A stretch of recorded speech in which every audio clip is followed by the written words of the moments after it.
I just blew right into the mic. Well, this is a video that I didn't want to make because it means it's winter time. So we're going to be putting away the kayaks now, and that sucks.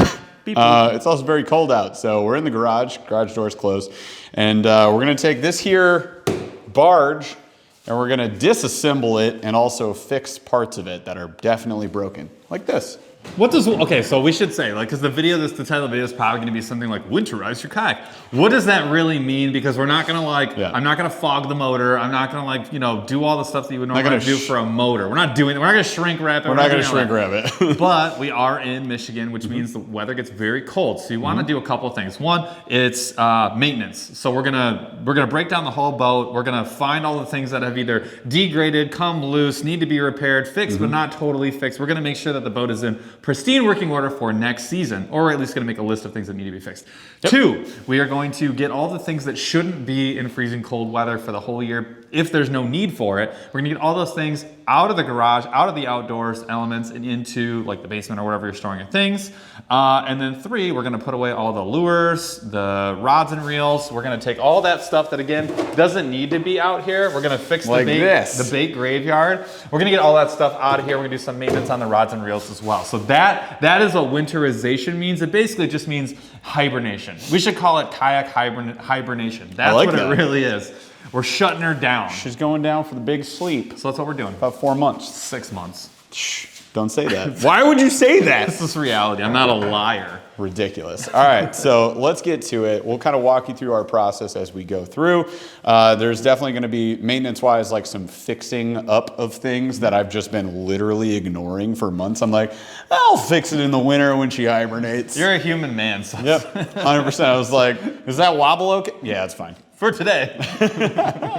So let's get after it. And also, if you guys like content like this, and also when it goes, you know, it wakes up for next season, you can see some fish and stuff, then you should definitely subscribe. Maybe smash a like. Maybe ring that notification bell so you can see when we drop more content, and then come back Wednesdays, 8 p.m. Eastern, when we go live for what we call Aggressively Average Anglers.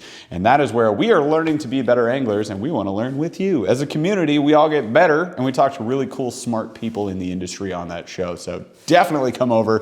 Need I mention we do giveaways?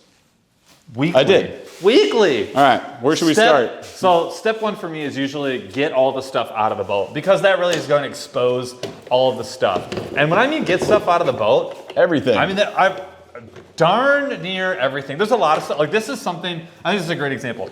This is the, what is this? What do they call this? Side bin. The H-rail side bin. The H-rail side bins made by Hobie. This is an example of something you don't necessarily have to take out of the boat. Like I take everything you don't have out, to. I do tend to take everything out though. Couple of reasons. One, it is plastic. It will hold up to some degree of wear and tear.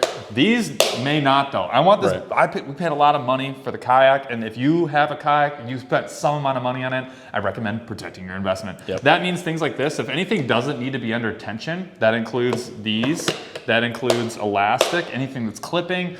I'm taking it off of tension. I'm not going to expose it to the freeze thaw that we will get for the next 1.5 months. And then at the end of the season, between like late February, early March, and like April, when we're actually getting on the water, that last month and a half, you're getting 20 some degrees at night. You're getting up to 40 degrees during the day. That's not good for things that are under tension, like things that are elastic, even straps that are ratcheted down like webbing. I don't necessarily want it. Yes, it's more work, but I'm doing it because I'm protecting a large investment. So that's what we're doing. We're taking everything out of the boat. All of it's gotta go. Let me help you. Holy crap. Oh yeah. This section of Jeff's drive looks well, it is brand new. Compared to mine, there's so much crap in here. I've just realized I need to do like I may power wash my drive. Yep, you should. It's all gritty. Dude, compared to this, oh. All right, check it out, you guys. We just got this Black Friday. So I got my NRS Copilot knife. Finally got it installed on the life jacket. It is not going anywhere, ever. But check this out. We got this little button release here. Boom, knife out, easy stow. Look at that. I love this thing.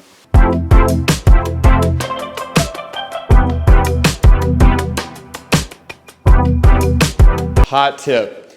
This is important for reasons that are obvious to most people in a kayak. So after relieving yourself in this for an entire season, guess what smells really gross and No, it's just disgusting? in principle. And it's vile, so you're going to want to get rid of that. At least annually, maybe. Oh, I would say semi-annually. So here are the main problems with the old Snorlax here. If Paul would not be so loud. Sorry for working. Just pause. No, you're welcome. Pause for a second. No, you're good. We work really well together, if you guys can't tell. All right. Bang! Boom! Problem number one, somehow this kayak is taking on water. It is taking on water at such a slow rate, though, that I've never emptied it the entire year, and there's about, I don't know, a 1/16 of an inch of water at the front of the boat right now. So I don't know where it's coming from. I'm gonna kind of just do an overall hull check and try to see if I can find any holes, cuts, whatever, and then we'll have to patch it up if I do find something. It could also just be like the little miscellaneous drainage. Yeah, there's two drainage, what would you call that back there? Ports? Ports? Sure. There's two drainage ports in the back, so it could be those. I might reseal them. In fact, I probably just will out of principle. It could be anything. So yeah, I'm gonna check around, see if I can figure out what's going on there. Number two, the landing gear. I lost these two tiny friggin' little pins in this thing, so I have to replace that somehow. And really just like, probably just glue the heck out of this thing because I don't want it to ever move. So I'm gonna refashion that. I think that'll be good. Otherwise, I think the rest is pretty solid. I'm gonna make sure I release all of our little pull straps, ties, whatever, cords. Release all these cords. How much plastic are you finding in this boat right now? Way more than I really thought I would. This is worse than mine maybe has ever been. Look at that. That's so much worse than mine. Okay, so we didn't find a hole in the boat. Surprise, surprise. There ends up being like maybe less than a half a cup total of water throughout the whole thing. We opened up the drain holes. We tipped it. I looked all over it. No water I did find like out. a massive spider nest in one of the tunes because I haven't ridden this. We one. assume it's a spider nest. Yeah, I'm gonna dig it out. It'd be like Voldemort's cousin living down there. I'm gonna poke it with a screwdriver in a second.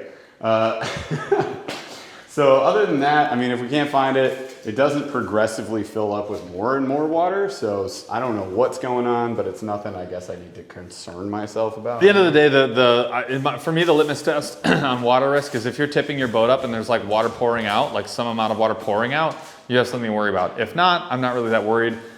In this case, tipped Jeff's boat up for 10 minutes, 15 minutes. No water came out at all, not a single drop from either the rear ports. So I'm really not worried about it. You want me to lift it up so you can murder? Yeah. Murder. Tip it. Oh God, this is so much lighter than I thought it was gonna be. Where'd it go? Ah! Oh, there it is. Ah! Check it out.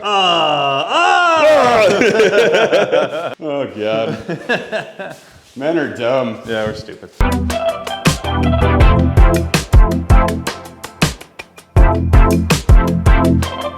All right, so now everything is out of the boat. Everything's tightened up and fixed as best as we could for this year. So we're just gonna go with that. Last thing I like to do is a quick little wipe down and a dry out. So if there's any water left in the boat, which there is, we already talked about that. I'm gonna grab a towel, dry that out, because I don't want it freezing and thawing in the boat, not ideal.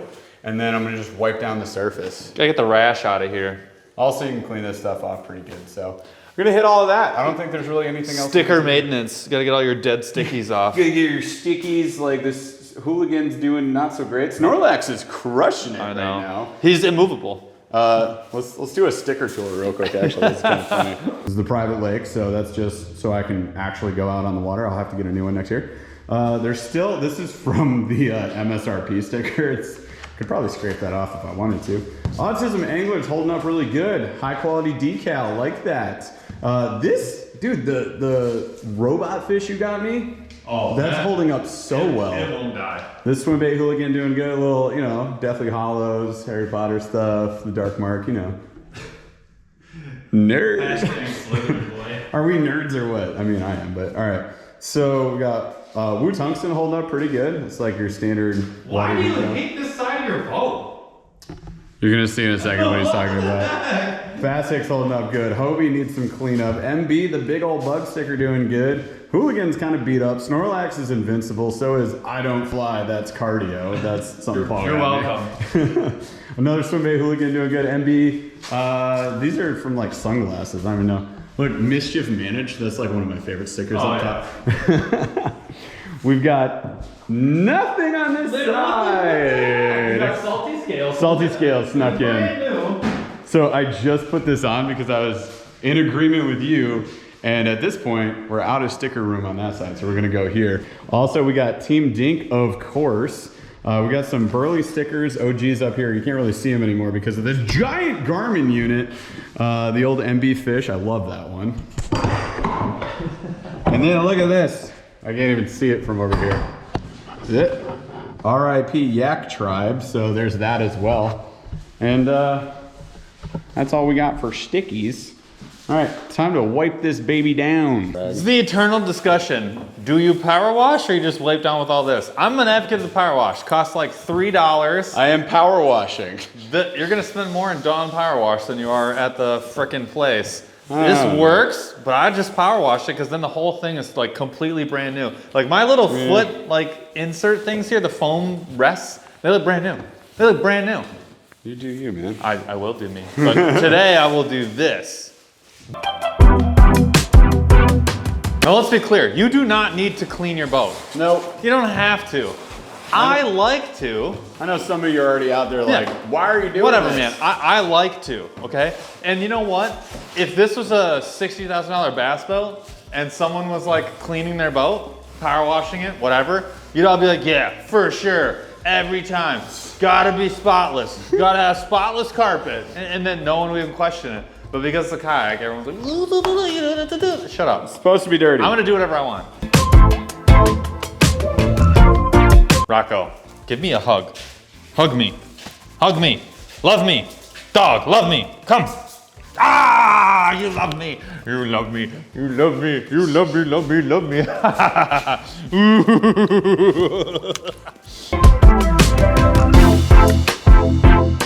All right, she's clean. No, I'm dirty. Yep. No! Okay, so it's clean. As clean as it needs to be, that's for darn sure. Yeah. So it is now ready to hibernate and take that big sleep for a little while. We got one last big chore though. Rods, reels.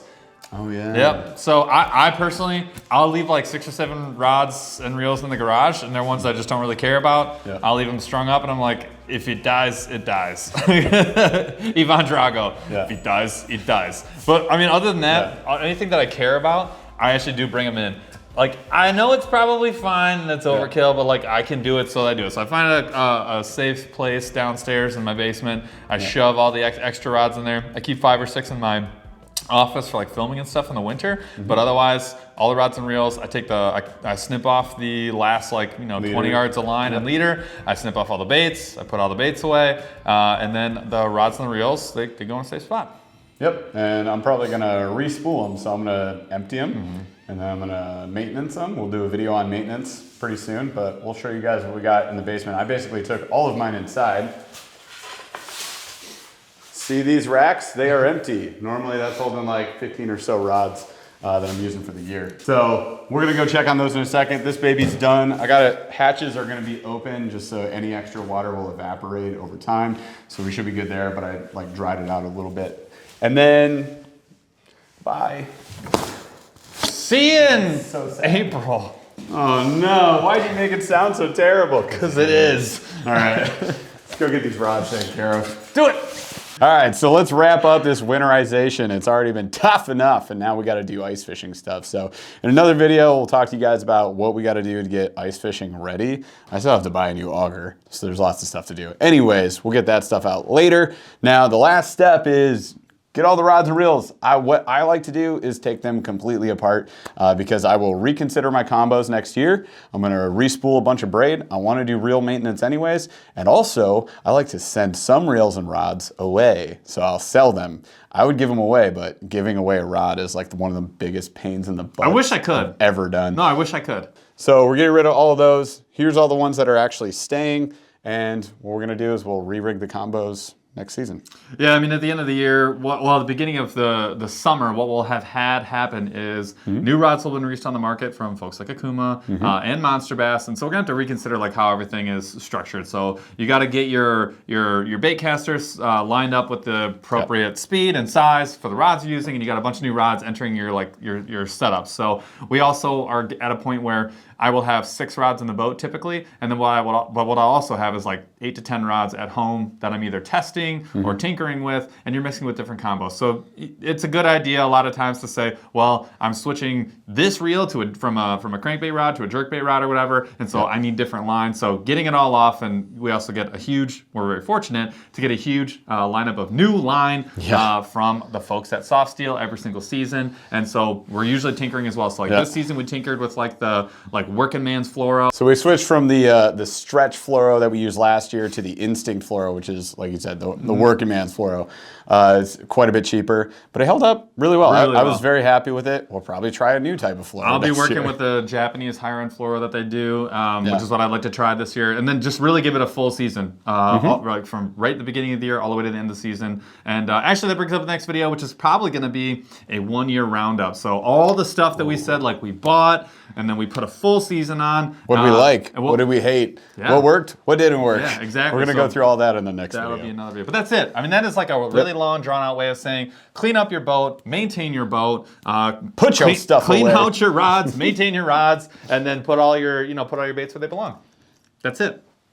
Find out what's broken. My star drag, I stepped on it. That's it. So yeah, anything else? Thank you for checking out this video. Thanks for liking, subscribing, and hitting the old notification bell so you can see when the next video comes out. Also, every single Wednesday, 8 p.m. Eastern, we go live on YouTube and we record a wonderful podcast called the Aggressively Average Angler Podcast. It's a ton of fun. We explore techniques, tips, tricks, all that sort of stuff, guests from all over the industry, and we chat with you guys. We also do giveaways every single week. So come check that one out as well. All right, we'll see you guys on the next video. Bye.